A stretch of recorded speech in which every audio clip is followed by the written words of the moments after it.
नमस्कार मंडळी, आज आपण पाहतोय ढोबळ्या मिरचीची भाजी. भरली ढोबळी मिरची बनवायची कशी, जेणेकरून ज्यांना काही आवडत नाही ही भाजी खायला ते सुद्धा खूप आवडीने खातील.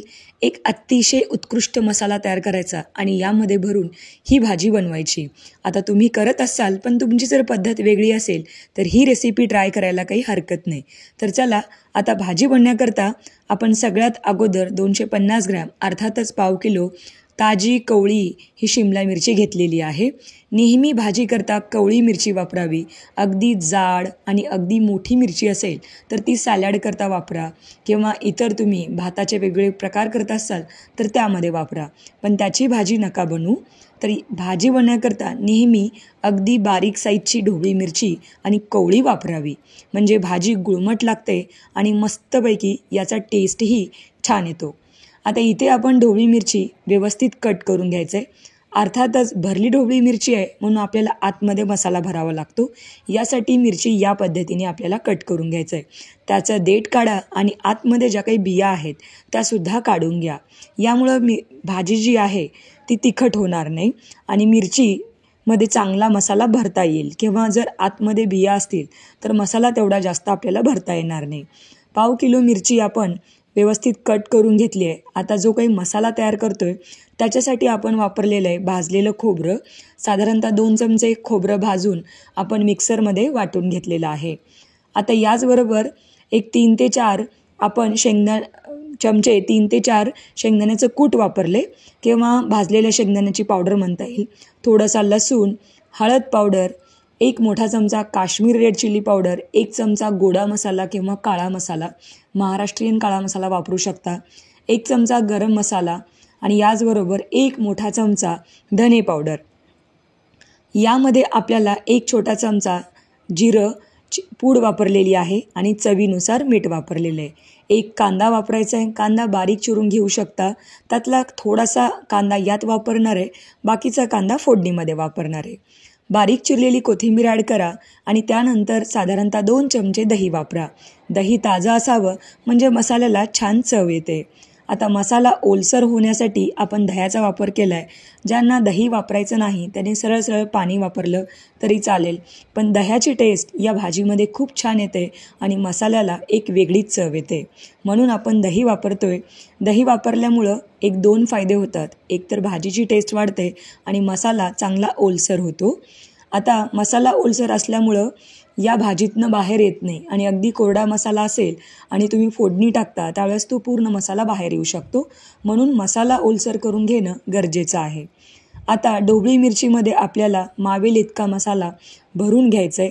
हाताने भरलात तरी चालेल, किंवा चमच्याचा सुद्धा तुम्ही वापर करू शकता. या प्रकारे दाबून प्रेस केलेला मसाला मिरचीच्या बाहेर लवकर येत नाही, म्हणून मी तो हातानेच दाबून प्रेस करून भरलेला आहे. सगळी ढोबळी मिरची आपण याच पद्धतीने भरून घेऊया. खरंच खूप जास्त टेस्टी लागते आणि ही भाजी अजिबात तिखटही होत नाही. लहान मुलंसुद्धा खूप आवडीने खातील इतकी ही टेस्टी भाजी तयार होते. आता अशा प्रकारे आपल्याला सगळी मिरची भरून घ्यायचं आहे आणि बाकीच्याही मिरच्या याच पद्धतीने भरून घ्यायचं आहे. आता सरळ सरळ सोपं आहे.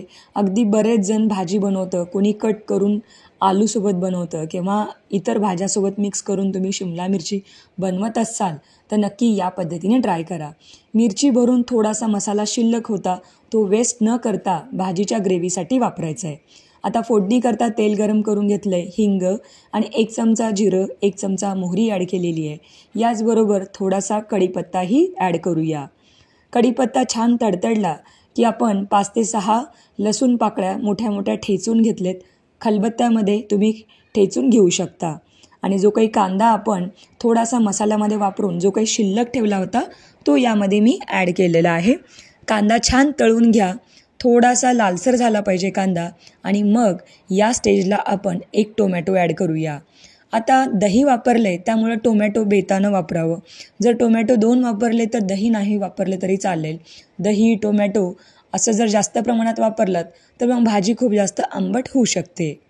आता मसाला व्यवस्थित कुक करून घ्यायचा आहे आणि जो काही लेफ्टओव्हर मसाला शिल्लक राहिला होता तो या फोडणीमध्ये ॲड करायचा आहे. मसालासुद्धा व्यवस्थित फ्राय करून घ्यायचा आहे फोडणीमध्ये टाकून, म्हणजे ग्रेव्हीला छान टेस्ट आणि टेक्स्चर येतं किंवा ग्रेव्ही जी आहे ती भाजीची थोडीशी दाटसर होते. मसाला छान कुक झाला आहे, यातनं तेल सेपरेट होतं आहे, अर्थातच मसाला चांगला भाजला गेला आहे. चवीनुसार मीठ आणि कोथिंबीर ॲड करा. ऑलरेडी मसाल्यामध्ये मीठ आहे, त्यामुळे इथं मीठ आता बेताने वापरायचं आहे. आणि त्यानंतर भरलेली शिमला मिरची या फोडणीमध्ये ॲड करून मिरची साधारणतः एक 5 ते 6 मिनटं परतून घ्यायचे. आता भाजी परतत असताना गॅस जो आहे तो मीडियम टू लो ठेवा. अगदी मोठ्या गॅसवर जर तुम्ही ढोबळी मिरची परतली ती वरवरची करपू शकते आणि भाजीची जी काही टेस्ट आहे ती अगदी मीडियम टू लो फ्लेमवरच चांगली येते.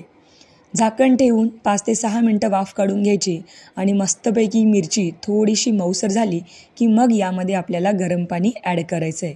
असं केल्यामुळं होतं काय, एकतर भाजी लवकर शिजते आणि भाजीला कलर आणि ग्रेव्हीला जी काही तेल सुटतं ते गरम पाण्यामुळंच होतं, म्हणून गरम पाणी आवर्जून वापरावं.